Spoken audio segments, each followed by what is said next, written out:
若这个塑化剂就真毒咯。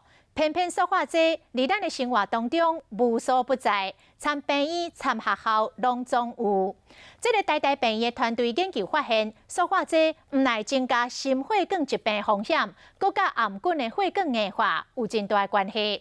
这项的研究佮来登就环境污染国际期刊，所以有含塑化剂用品，咱也是尽量较莫用力、较妥当。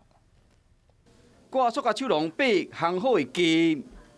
用塑胶干仔啉水，生活中真济用品拢有可能释出塑化剂。台大病院研究团队发现，讲塑化剂毋但是心脏血管的危险因子，佫会增加癌管啊动脉硬化风险。这项研究今年4月份，佫刊伫国际期刊《环境污染》顶面。